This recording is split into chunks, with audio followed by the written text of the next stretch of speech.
Hello, everyone. Welcome back to the Backyard Tabletop, or welcome for your first time. I am one of your hosts, Jacob here.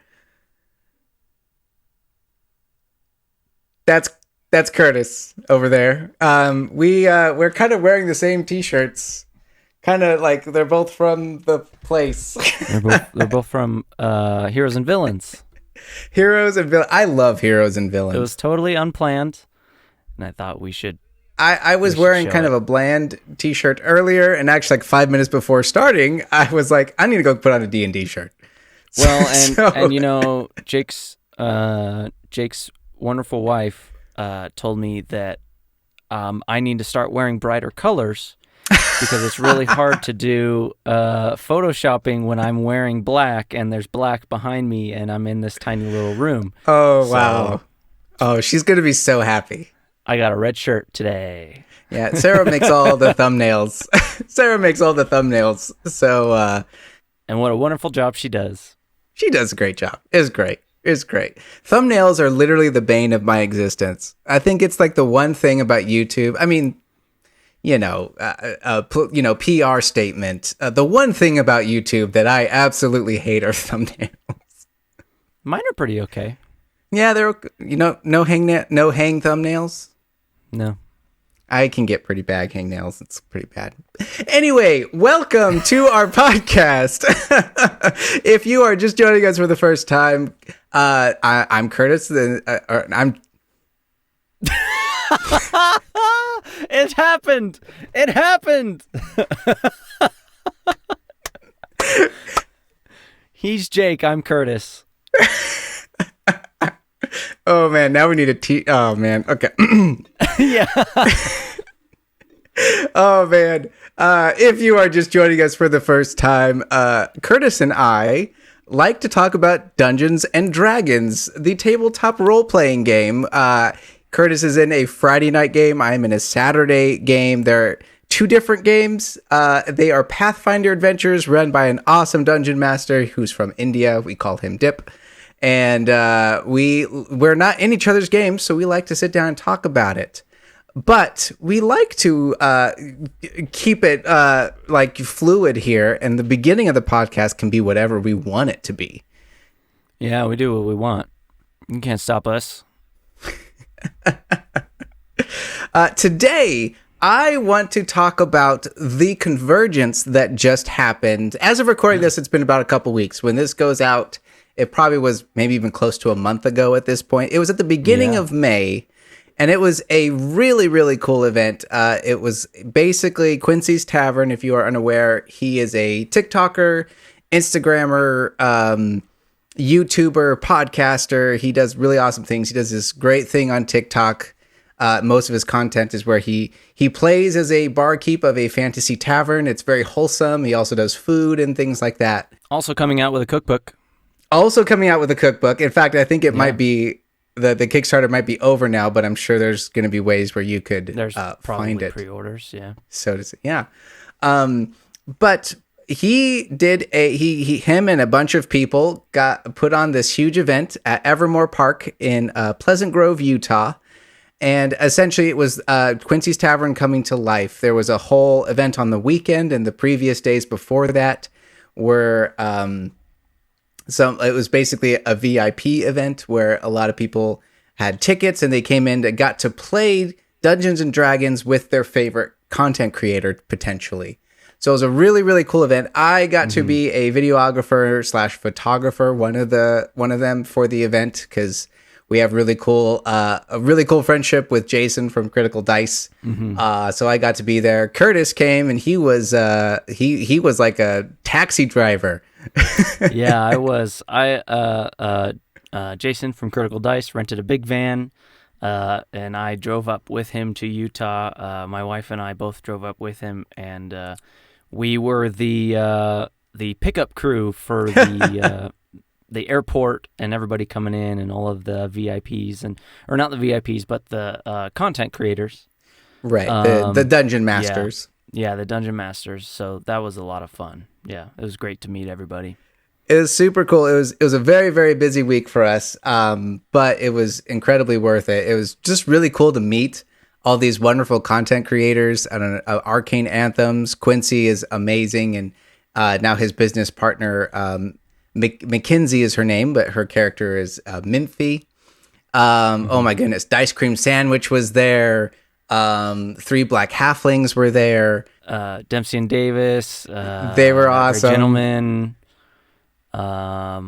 Yeah, there were a ton of people. There quite literally was probably close to maybe 24. Cadiosaurus. Yeah, probably close to 24 content creators, and that were DMs, and then there were even more content creators that just kind of came for the event, that got invited out. So it was really cool to meet all of them.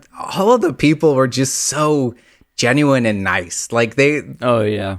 I got to meet Michael, Dead Aussie Gamer is his name, and he was one of the first people that I got to like officially meet. He kind of saw me across a room, and he was like, "Hey, I'm Michael," and he shook my hand. It was so boisterous. Yeah, he's a great guy. Dad, it was amazing. He was great. I was one of so there were 2 Airbnbs that the DMs were staying at, and I was the house parent for one of them, and it was so much fun, just like hanging out in that B&B every night with all those DMs and everything. It was so much fun. Very cool.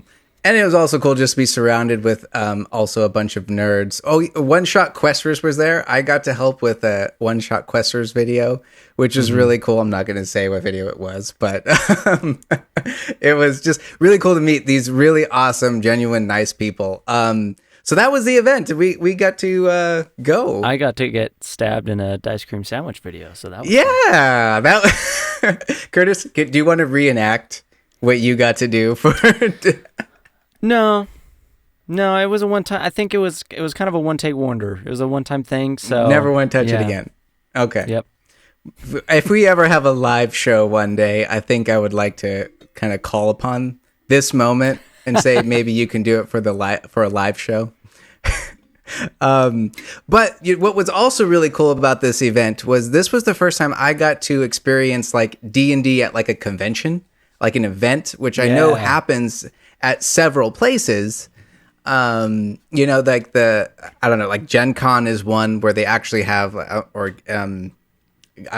Gygax Con or isn't there a Gary Gygax convention that Gary also Con. happens? I think it's Gary Con. Gary Con. I think that has one where there's probably a dozen that I just aren't aware of, but like huge conventions and huge floors where there's just D&D tables, big tables of people playing all the time. Yeah, it was a lot of fun. I got to be in a Dempsey and Davis game, just because they were short a person and they were in the house that I was staying in, and they were like, "Hey, you want to be in a game?" And I was like, "Absolutely."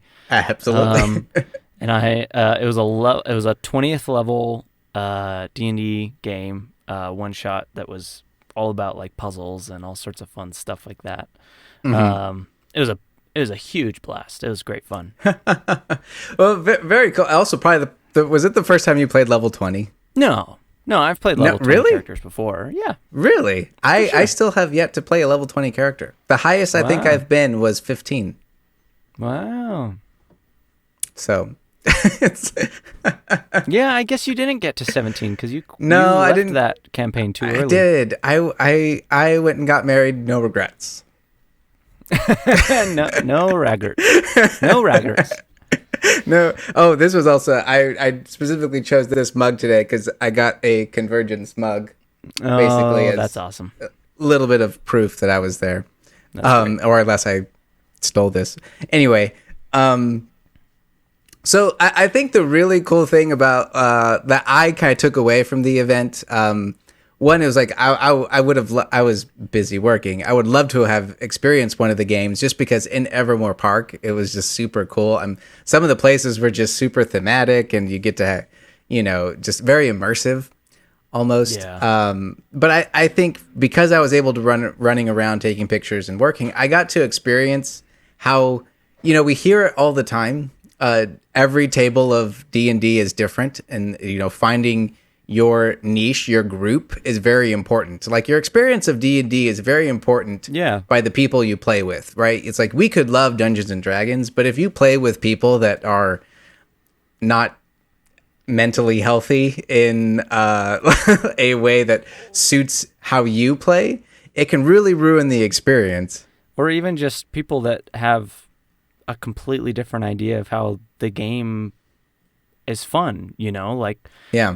if you're a person who all you want to do is make fun characters and role play a bunch, and you find a group of people who all they want to do is raid dungeons and don't care about role play, then yeah, D&D's not going to be fun for you. It's not going to be fun.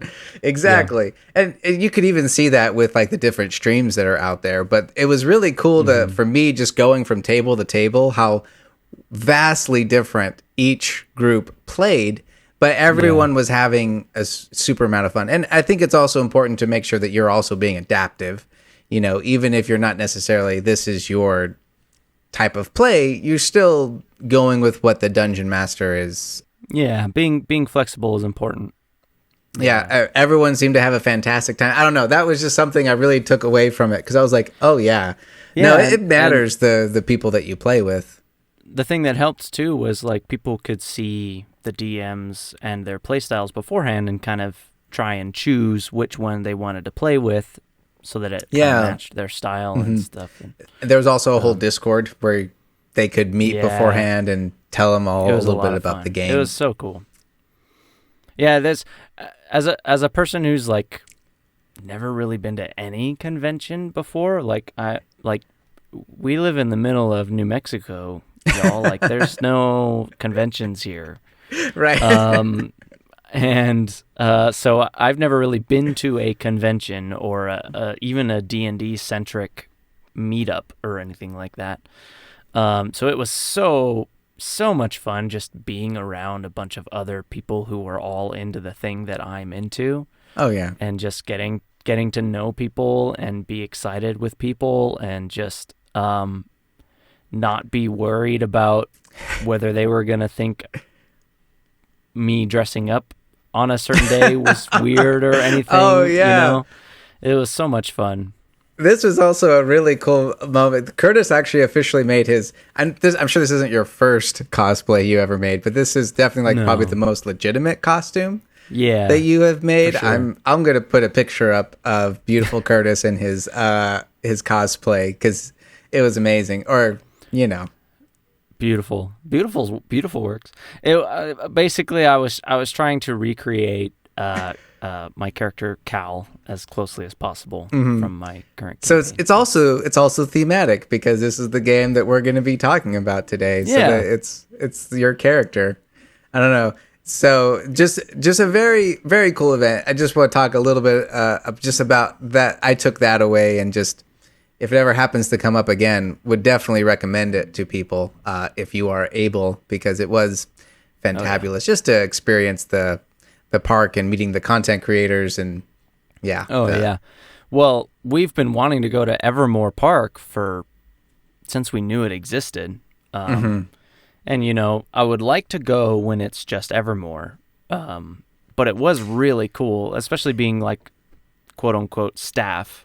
With the Convergence, getting to walk around Evermore, just no holds barred, like when there's nobody there, and just sit there and experience it and just be in the middle of the mountains in this fun fantasy park was so much fun. Utah is absolutely beautiful. You are surrounded by mountains. And for those of you that don't know, it's like the event is actually like for that weekend event, it worked the same, but normally Evermore is open, and what essentially happens, it's kind of like a live LARPing experience. You can go and dress up. Yeah. There are actors in the park that you go and you can get quests and go on quests and figure out things, and there are certain puzzles that you can figure out, and et cetera, et cetera. For the weekend, it was all kind of changed a little bit to fit into Quincy's fantasy lore world, which was really fun. All in all, great experience. And it was just really cool to kind of take away certain things of also just how vastly games were, but also how, adaptable everyone was. And I think those are just very important things to keep in mind. Yeah. Also, just like you said, being able to walk up to someone and be like, so this is my character idea. Do you want to talk about like my level 15 fighter that's also has 7 levels of rogue for this reason, and it's like yeah. When I mention like, oh, dude, I'm in this campaign that's been going for like a year now, and it's been so much fun. People don't go, No, instead they go, dude, that's so cool. Tell me about your character. That sounds like so much fun. What kind of game is it? What are you playing through? What is it like? Yeah, it's just cool being around people that are as interested as you are. 100%, and also really fun to be able to say that we play through Pathfinder adventures, because a lot of people weren't very familiar with Pathfinder. Yeah, which was kind of interesting. I just didn't expect it, I think. So it's like when we said that we play through Pathfinder adventures, our DM changes it to kind of fit into the 5e system. They're like, oh, I haven't really researched much of Pathfinder adventures. Hey, y'all, if you found this adventure, I would highly recommend just going up and looking up some Pathfinder module, Pathfinder adventure paths. That's the word. I said paths so many times. Going to look up Pathfinder adventure paths. Yes. They really are great. Very well written. Very well written. Kurtis is currently going through Curse of the Crimson Throne. I am. And I mean, at this point, if you are ready, we could probably transition into it. I mean, I guess we can move on. I'm ready to go. Transition. Okay, so last we left off with the Curse of the Crimson Throne adventure that I am a part of. By the way, on the last episode, I added music. What did you think of the music, Kurtis? Do you like the music I'm adding to this story time with you? Because I'm probably gonna have a little bit of music right here, and I'm probably gonna abruptly cut and then let you continue after this moment. That'll just kind of cut. What did you think of the music? The music's great, Jake. Just don't interrupt me.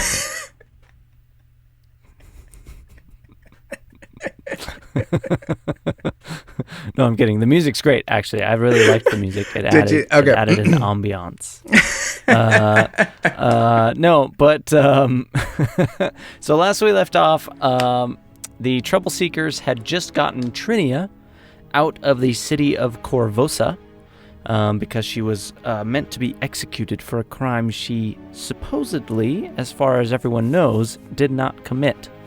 So we were taking her out of the town, and we were going about a 2-day travel to a roadside hotel slash kind of tavern place that is on the way to a town called Hars.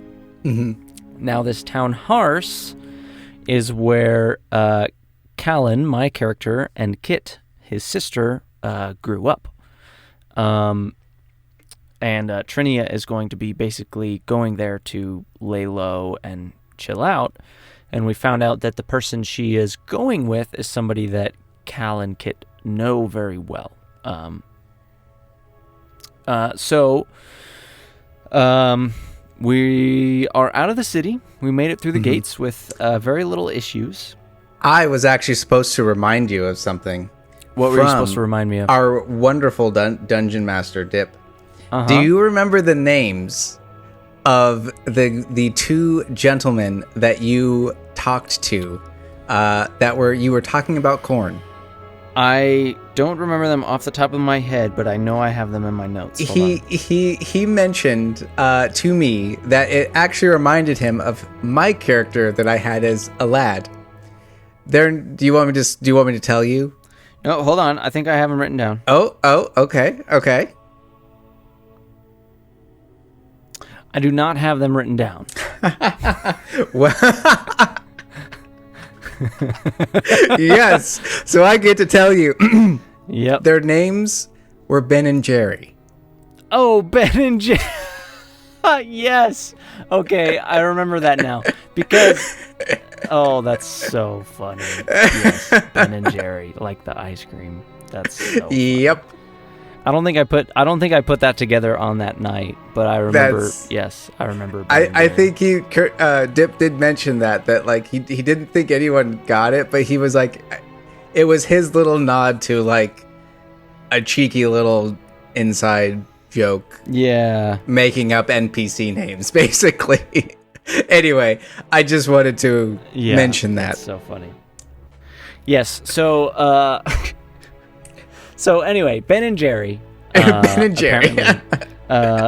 We got out of the city with them, and so we're on our way to this this roadside hotel that we're meeting this friend at.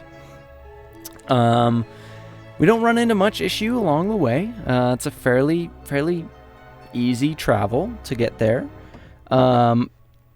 We do run into a nefarious and evil creature, being a roadside Wolverine that was in the road. Was it a giant one? No, just regular. Just a regular old Wolverine. Or was it a... No, it was a Wolverine. It wasn't a honey badger. It was a Wolverine. Or Tasmanian devil. One of those. Those can be... Those... Look, we're not claiming to be on Animal Planet over here. Yeah. Those things can be pretty vicious. So... Sure. Unless you're a level 4 party, in which case we just kind of bulldozed it and kept going. Is that what you had for dinner? No, we just left it there. You just killed it. That's not good eats. You don't eat bunch predators. Of murder Predators aren't good eats. You're a bunch of murder hobos. Predators aren't good to eat, Jake. You should know that. Okay. Well, they probably could be feasting on some honey or some berries too. Anyway, so we continued on the road with Trinia in tow, and we made it to this roadside hotel. And it was there that as we headed inside and gave our names, that we had been given some money to procure rooms for the night by Vencarlo Orsini. So we used that money to get some rooms, and as we were there checking in and everything, down the stairs comes a man who Cal and Kit know by the name of... Now, is this someone from your backstory? It is someone from our backstory, but it is it is someone who exists in the lore. But he is significant in our backstory because of our how we grew up. His name is Jason Adriel, and he is the owner of the Blackbird Ranch in Harse, which is one of the really nice ranches, really well known for breeding good horses. In good Harse. Horse breeders. Now, is this where Cal gets his accent from? So Harse is actually where we get our accents from, our good old Southern accents, where we sound a little bit like this. And Harse is definitely a country town. It's known for its livestock and horses especially though. And the Blackbird Ranch is a very well-known ranch that breeds fine horses. And when Cal and Kit's parents left Corvosa, when Cal was very, very young, like 1 or 2 years old, they went to Harse to seek sort of better lives, because in the city they were kind of nobodies. Mm-hmm. In Harse, they might be able to make a name for themselves by getting land and growing things. Right. Jason Adriel sort of gave them that chance and said, We have this homestead on land that's not being used. We'll loan it to you guys, and if you can turn the land around, then we'll expect a bit from that. But for the most part, it's yours to run, kind of a thing. Gotcha. It's almost like Harvest Moon, the video game. I love it. Yeah, kind of. Yeah. Now, is this whole area, like Harse, is it mainly like livestock and farmland and things like that? And it's kind of is it like a frontier, like town, city? Yes. So it's one of the holds of Corvosa. For those who aren't familiar, a hold is essentially a town or state that is outside of a main city, but that is still technically under the jurisdiction of that city. Like they still like that city's area that they own. This hold still is part of, kind of a thing. Right, and they'll pay taxes to Corvosa. Sure, basically. yeah, whatever. But it's technically like a 2 days trip outside of the city. Gotcha. Okay. 2 to 4 days. But yeah, it's kind of a hilltop town with lots of open land, lots of different farmsteads that grow things, but it's mostly a livestock place. It's less of a farmland and more of livestock. Okay. Now, from your backstory, did you grow up around livestock and animals, and were you a country boy, or were you always dreaming of the city and were kind of just goofing off in those younger years? Yeah, so from my backstory, the way we have it kind of written is that once every couple of years we would still make a trip to Corvosa to kind of see the city and explore things and just have some time in the city and then go back. And Cal kind of always resented being born when he was, because he wished he had been a part of the city more. Cal was always much more into the city than Hars. He was dreaming of the big life. Yeah, he was very much like, every time we went into the city, he was like, it's so beautiful, so many lights, so many people, so many things to see. Things happening. And then we get back to Hars, and he would just sit there and be like, there's nothing to do here. I wish I was in Corvosa, kind of a thing. This is like a classic like homeschool, like for sure. For like sure. This is very much close to our homes over here. Like we're raised in a small town. You know the same people. That's all who you know, and you're kind of like, I wish there was something more to do. Like his story was, it was kind of crazy because it was like Kit had grown up in the city. She was a lot older than Cal. Okay. So Kit grew up in the city and still remembered it a little bit. And their family was basically poverty in the city. And so Kit does not remember the city fondly.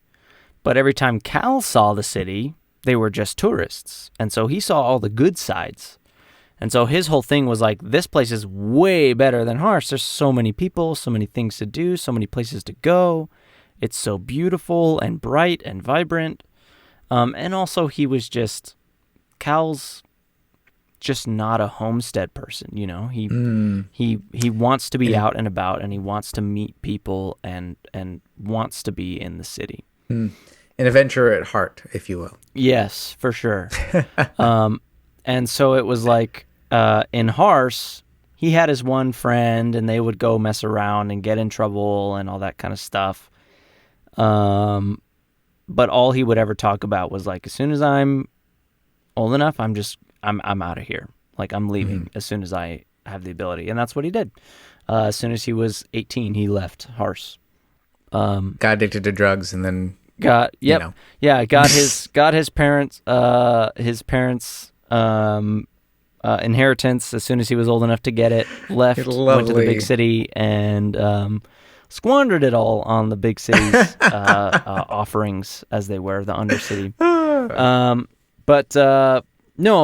So this man, Jason Adriel, he was basically the guy that was like, we'll offer you a homestead, we'll give your family a place to stay, place to live.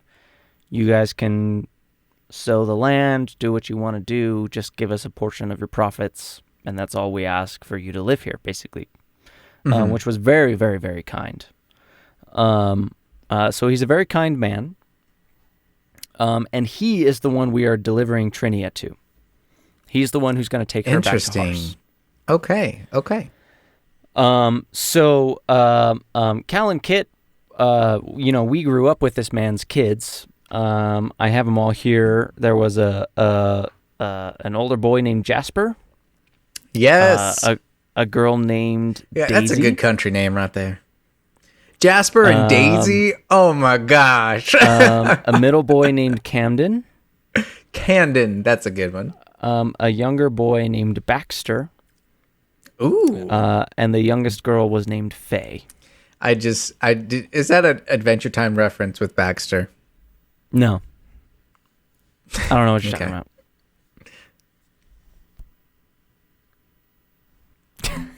I actually don't know what you're talking about. Anyway, James Baxter. You don't know James Baxter? Oh, James Baxter. There you go. Okay. Yeah, got it. No, great. No, but great. so we grew up with their kids, and Cal may have had a crush on Daisy and all that kind of stuff. Of all of them, that's what would be the ship name? Callan and Daisy. Yeah, Casey. Casey. That's a good one. Casey or Dalen. I think I like Casey. I don't know. Maybe you can vote in the comments below. Which would be the best ship name for Callum and Daisy? Let us know. So anyway, fan fiction soon to come. We both know this Jason man, and as soon as we get there, he notices us and comes down the stairs. He's kind of a burly man, he's a farmstead owner. He's broad shoulders, bit of a tire, belly, but big chest, and he's a broad, sturdy man. Jolly for his age. Yeah.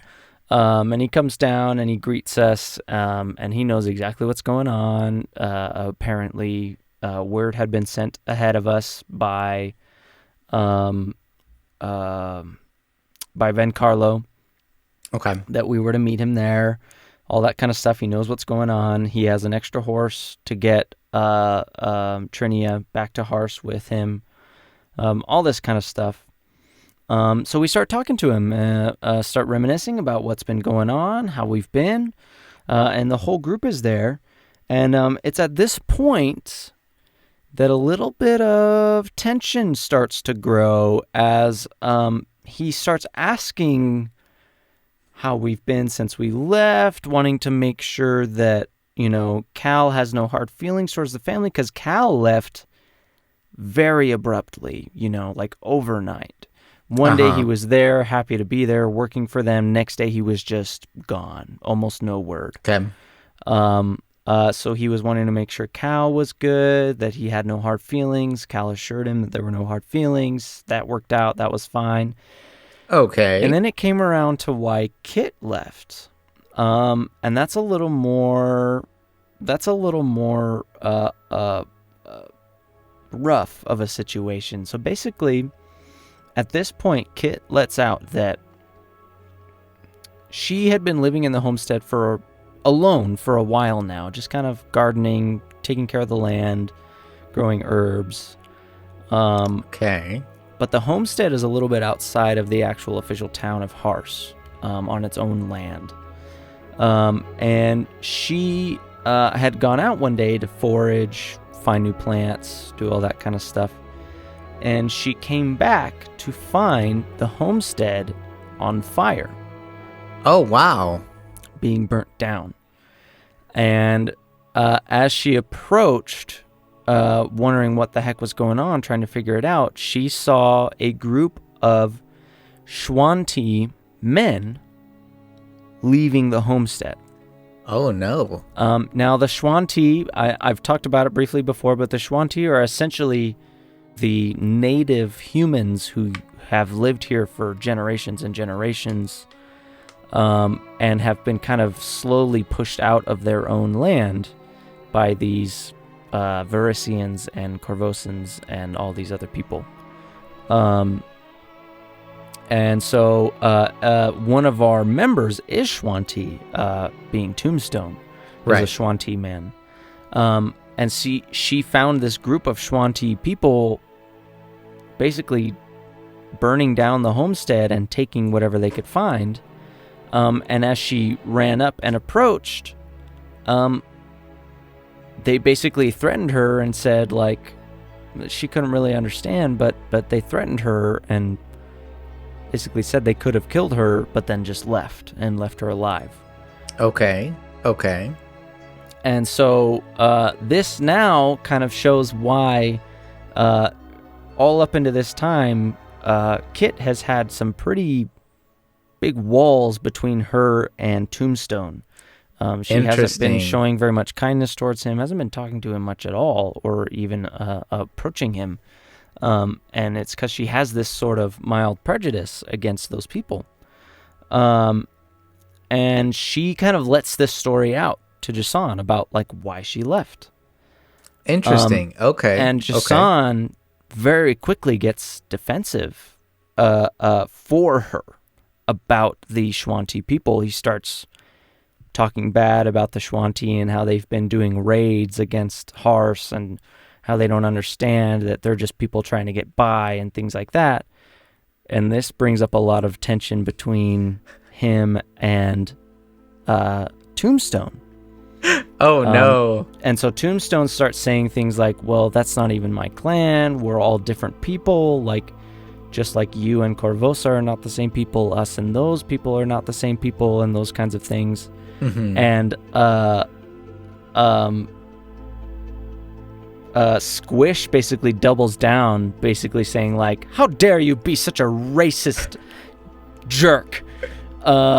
And yeah, that's like lovely to throw that on the fire. Trying to defend his friend, you know, because Squish views Tombstone as a very close friend. Uh-huh. And from his perspective, it really sounded like Jason was basically blaming Tombstone for his people's issues. Uh-huh. Which he kind of was, you know. He's an older gentleman who has views that are not great. Yeah. You know, and all he sees are the Shwanti who have been trying to raid their farmsteads and things like that. And so he doesn't see that there are lots of different types of Shwanti. All he sees are those. Interesting. And it brought this very interesting, like, push and pull, and, like, Kit didn't want it to turn into an argument, and Cal's trying to talk them both down, and Squish is just throwing stuff on the fire, like, how dare you talk to my friend like that? Oh, no. And basically what happens is Kit's like, this is too much, I'm done. And she gets up, and Tombstone gets up, and he walks out, really upset about it. Kit gets upset about it and walks out as well. Squish goes out with Tombstone, and Cal's just left there like, so anyway, sorry about that. You want a drink? Like, trust me, this guy's good. He's helped us. He's been a kind person, all that kind of stuff. So that was very interesting. It was some pretty interesting racial tension. Interesting role play too. Yeah, very cool. But essentially what happened was, like, Jason as a person, like, you know, he means well. All he's seen is that these people just bring terror, and all they want to do is kill people who are just trying to make their way on the land. And he, you know, he doesn't have the view that we all have. Yeah, yeah. Eventually, you know, everything's made right. Everybody is okay with how things are. Jason takes in Trinia. They leave that night to Hars. So they leave right away. Okay. Or maybe it was next morning, first thing in the morning. But Cal and Kit have a very close conversation, because that was also the first time Cal had heard the full story about why she left. He had heard that it was things with some Shwanti and some issues that happened, and that there was not really a home to go back to, but he hadn't heard details. Okay.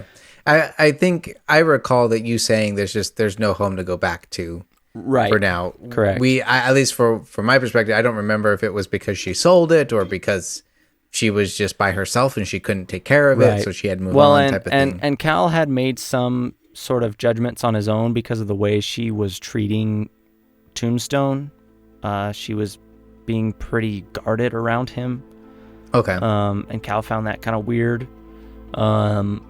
but this was the first time all the details had been made apparent that the homestead's just literally not there anymore. Like, it's ashes now, and these people did it.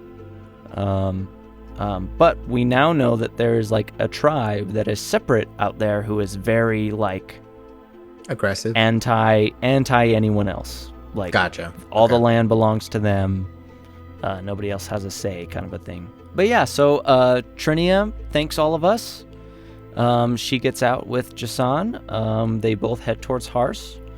Now, did you get to talk to Trinia at all? Like, did you guys get to explain your situation, like why you were trying to save her, and like, you know, did you get to have a cool, or was it kind of more like she's like, all right?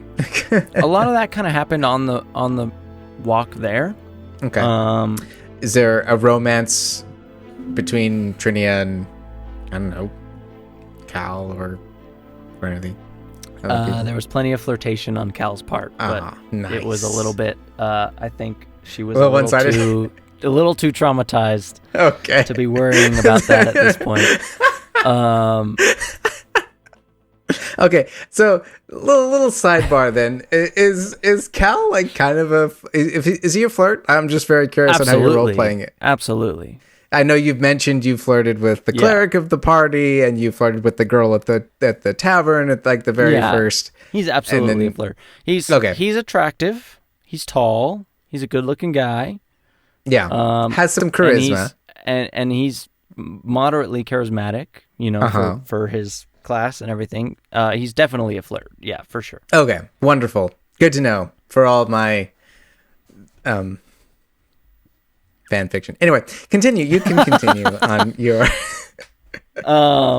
Anyway, so yeah, we had plenty of time to talk about those kinds of things, like on the trip there. We talked about like, you know, sorry we scared you and chased you, and she's like, I wish I had let you catch me, all that kind of stuff. Right. Kind of got all of that out of the way. We tried to ask her a little bit about blackjack, and she doesn't know. Just about to ask that, as I was like, did she know who Blackjack is? So so she left with Jason. They headed back. We spent the night there at the inn. Like I said, Cal and Kit had a very in-depth conversation about what happened. And Cal finally got all the details and understood why Kit's been so shut down towards Tombstone. You know, that went really well. Tombstone, all things considered, I feel like took it pretty well. I feel like he kind of understood that he knows about this other clan and knows that they're aggressive, and he was kind of like, it felt like he understood the reason that this guy doesn't like Shwanti is because he's only ever seen these awful Shwanti. You know what I mean? Still wasn't happy about it, obviously, but he was understanding, at least. Gotcha. And, you know, Cal and Kit tried to explain to him, like, that man is the only reason we're, like, here. Like, he gave up so much to allow our family to thrive. Yeah. And was incredibly kind to us. And, like, we're sorry he has this blind spot of judgment in his life, but he's not a bad man. So all that went well. We finished up from there and started heading back towards Corvosa. And we had a pretty simple trip coming back. No Wolverines attacking you? This time it was a honey badger. No Wolverines. No. Really simple trip coming back.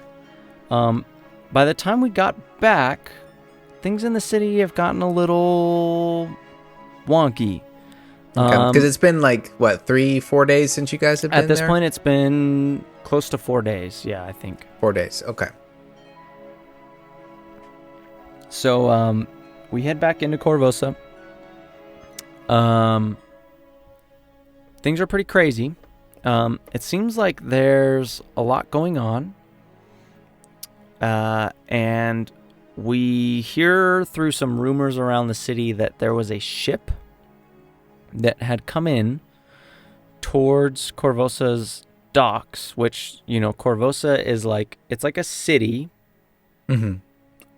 There's like a coastal side, but then there's also a river that runs in behind the city.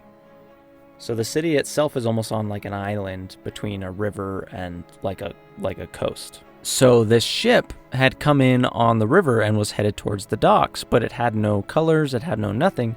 All it had was like a lantern that is supposed to signify that it has essentially infected on board. It is a ship full of sick people, essentially. Okay. Interesting. Is the signifier that it got. But it never flew any colors. It never let anybody know where it was going. And it was just kind of going through the river, and it was given multiple warnings like, hey, fly your colors, tell us why you're here. And it never replied, and it was shot down.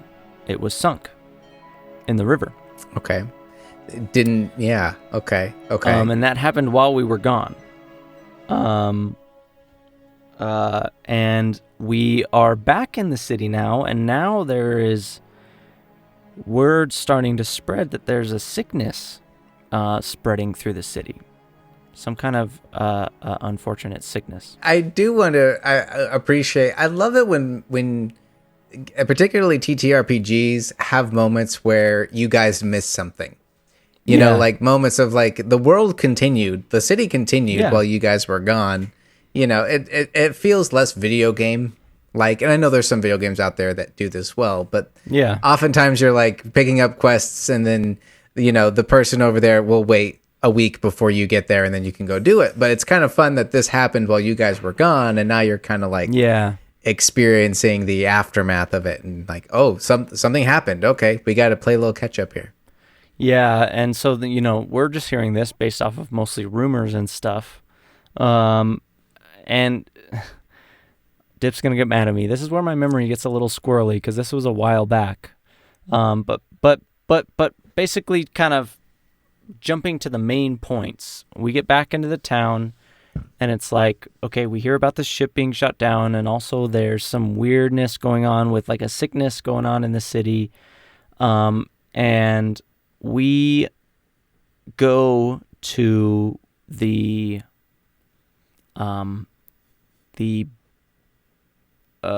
fortress to talk to Cressida Croft. Okay, the girl that hasn't slept. Yes, the girl that hasn't slept. The woman that hasn't slept. The woman who hasn't slept. Yes, she's the leader of the guard, field marshal. And we get there, and basically what's happening is there is a new group of people in town. Not in town, but like a new group of people that is being introduced to the guard and stuff. And they are known as the Queen's Physicians. Okay. And we go and see them, and they are essentially, they look like plague doctors, Dip told us. They've got long black robes, big masks with like beak-like appendages off the front. Interesting. Very cool. And things like that. And they are essentially, so there's the Gray Maidens. Those are the women who are in the crazy, beautiful red armor that we talked about last time. Yep, very cool. Those are the Gray Maidens. Those are the Queen's official guardsmen.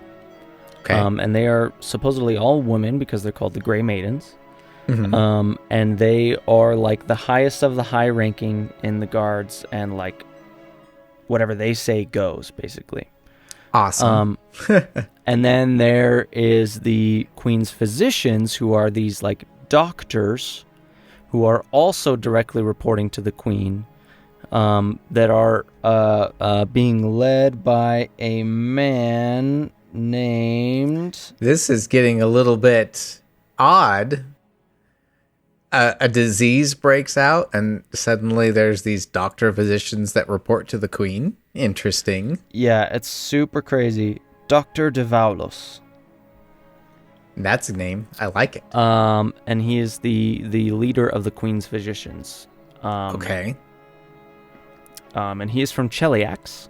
That's where the queen is originally from. That is where the correct? queen is from too. Yes.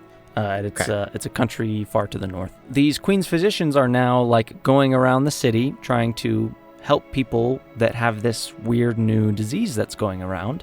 And it's Okay. essentially a plague. And I forget what they're calling it.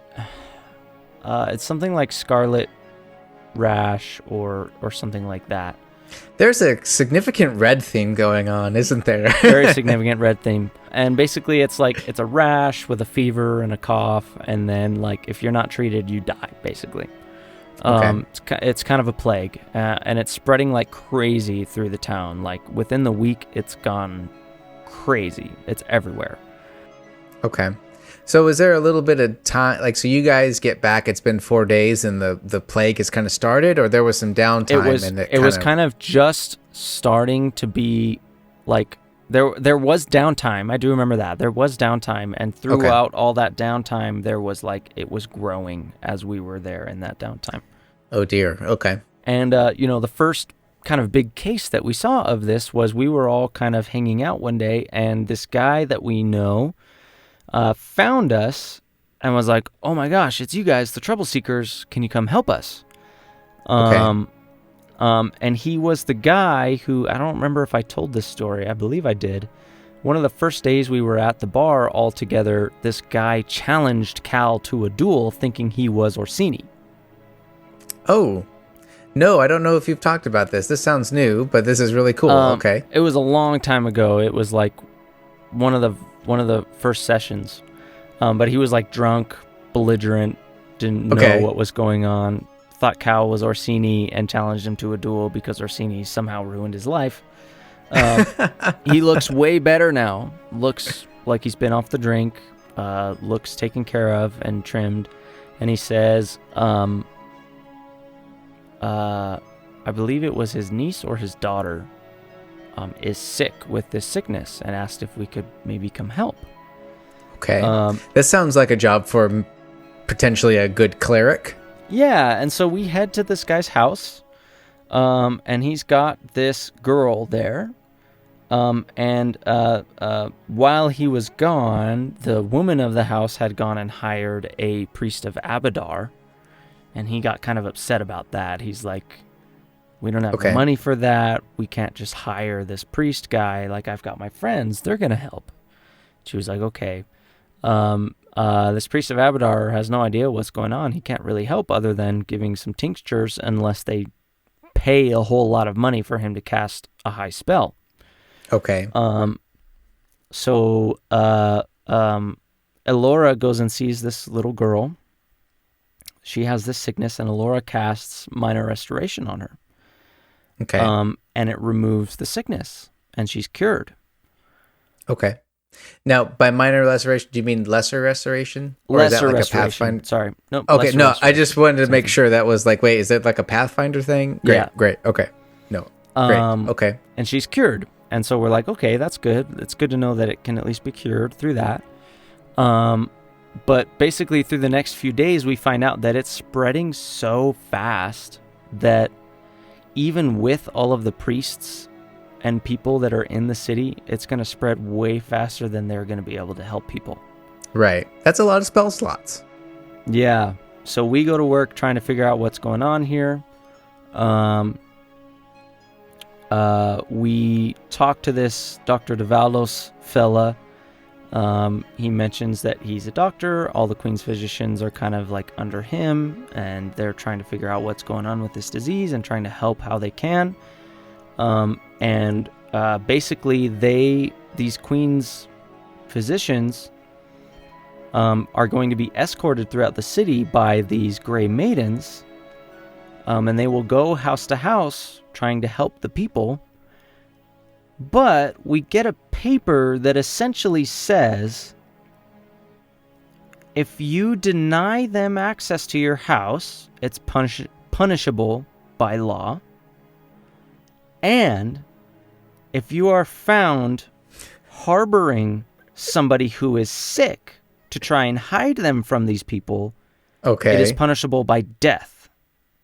Oh dear. Okay. And so we're like... So they're locking down. if they're trying to help people, why would anyone try to hide somebody from them? Unless all they're actually doing is quelling the disease and just killing anybody that has it. Okay. We don't know that for sure, but it seems weird that harboring somebody who was sick from them would be punishable. Like, why would you need to hide somebody from them? It's like I was going to the doctor to get cured. Why would I hide from a doctor to get cured? Right, basically? Exactly. If you're here to help me, why would I need to hide from you? Right. So it seemed weird that was like pre-written into the law around them being here. Interesting. So we're okay, that seems weird. We talk to Cressida. Cressida's real iffy about everything, but she can't say much because of them being all around her and stuff. It sounds to me like, okay, here's just a side note. I know you guys are probably beyond this point in the story, but it seems like you guys need to kidnap her, like in the middle of night. Cressida? Like just go in, kidnap her. You guys get out of the city and just sit her down and be like, okay, what is going on? Yeah, I know. That's not a bad idea, honestly. If you guys do it, I would like a little credit anyway. Basically, what we decide to do is we go, okay, it seems like there's only a few options here. Obviously, the ship that was shot down has to have something to do with this. Okay. So we need to go investigate that. And so we procure some potions of water breathing.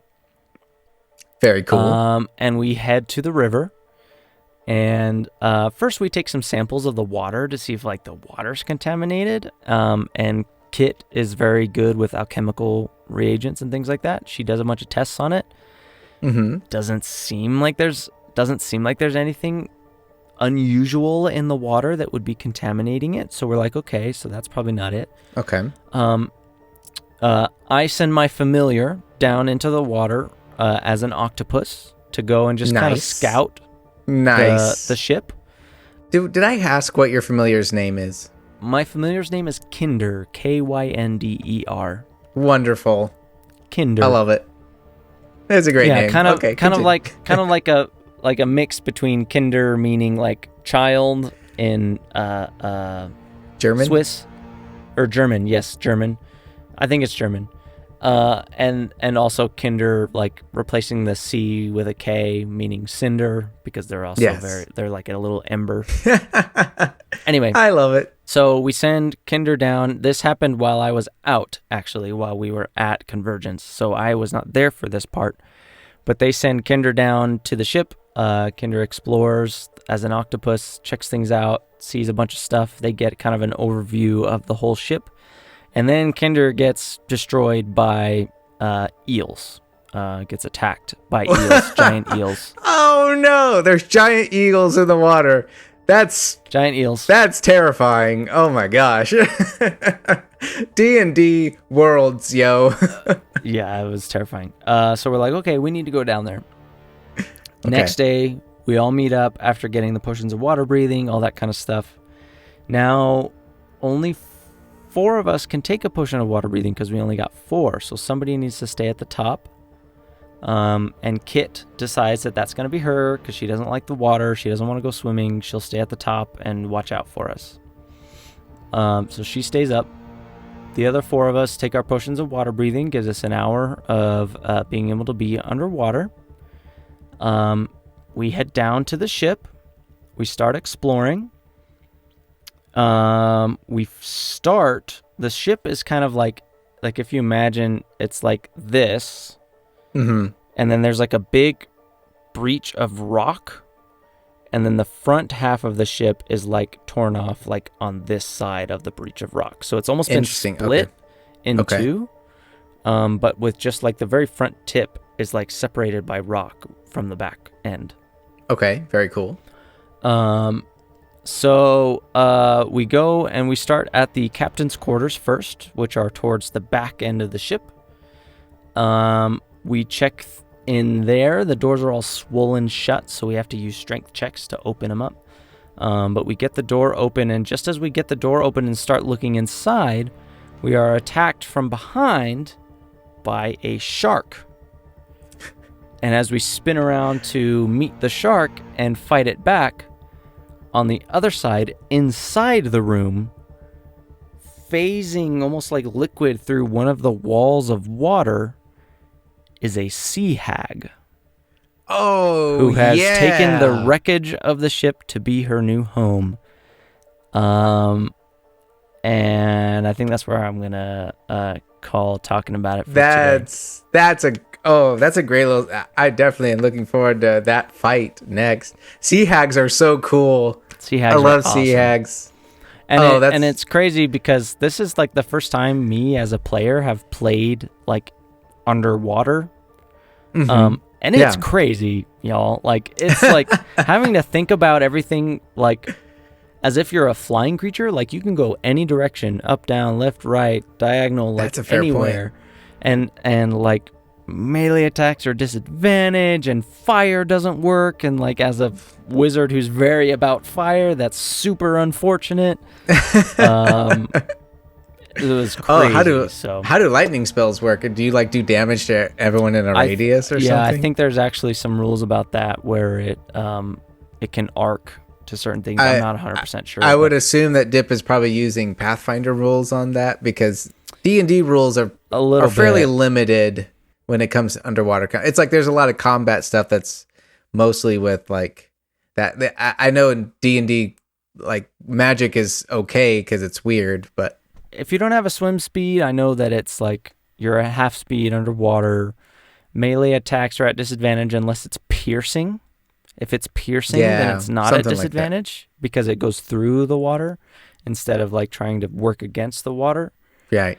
And I do know that I believe in D&D, any damage that fire does underwater is halved, I believe. Something like that. Which Dip was doing. Yeah. Okay. That makes sense. My firebolt was dealing half damage underwater. If I'm being honest, it's been a long time since I've personally ran underwater combat. I'm trying to remember. I think it's tough. When we fought the alligator, there was a little bit in the city campaign I ran, but there was like 2 creatures that went underwater. But I think it's been a long time since I've ran anything underwater. So yeah, that's interesting. I like that. So much fun. Very cool. Thank you, Kurtis, for telling me that story. That sounds very interesting. Very fun role play, most definitely, and very interesting thing that's going on with the queen. Like, yeah, there was a lot of stuff in between there. Basically, everything I just went over was like 4 sessions worth of stuff. So there was a lot of things in between about us just kind of exploring and role playing and talking to each other and going through this city that's like every day. We know it's getting worse. Like, we can hear around us the coughing starting to get worse and more people showing up to temples sick. And like, Alora is no longer staying at the temple because it's so inundated with sick people day and night trying to get healed that she's now staying with Cal and Kit. But we're basically all staying at Cal and Kit's place now because it's the only place that's like not public. Okay. That everyone else was staying at. It's crazy. Like, the city's getting bad. So. Now, have you guys had to make any con saves or anything? Not to our knowledge, unless there have been secret ones going on behind the scenes. We don't really know. No, that's interesting. But not that we know. What I did do the other day was I messaged Dip and was like, this morning when Cal wakes up, he's going to take a long time to like self-analyze, feel where he's at, take note of his body, his throat. Is he feeling itchy anywhere? Is he feeling hot? Or is his throat getting itchy? Any of that? And all he sent back was, you feel fine. Yeah. So okay. Gentlemen, check yourself. We've been around plenty of cancer is real. We've been around plenty of sick people, so it would make sense that we've been exposed. But okay, well, interesting. That would be interesting if it's also happening behind the scenes too. Very interesting. I like it, and I'm looking forward to seeing what's going to happen next. I did want to also let you know, last time I did mention that White Throne is bigger than Carvosa. That is not true. White Throne, if you're just joining us, is the I thought its city population was bigger. Excuse me. So the population is bigger. The city itself is not as big as Carvosa. Carvosa is a bigger city, but the White Throne has more people. And Dip was just like, I thought that meant it could be bigger. It's like, not necessarily, no. Carvosa is a bigger city. I just also wanted to let you know because I just thought that was interesting. Anyway, a little tease for me for next podcast. We killed the dragon, and we're going to be moving into the market square where we believe the hut is located. And there's some interesting elemental fae-like creatures that are doing some very interesting things to reality there. So we will learn more about that next time on the Backyard Tabletop. Thank you. On the Backyard Tabletop. Thank you all so much for watching. If you made it this far in this video, thank you so much, or podcast, thank you so much for listening. It really means a lot to Kurtis and myself. Thank you so much. I have been Jake. I've been Kurtis, and the secret word for this podcast, if you've gotten this far, is plague. It's going to be kind of weird if someone randomly comes across this and there's like 2 comments that just have plague in them. Plague. Oh, thank you so much. We'll see you next time. Peace.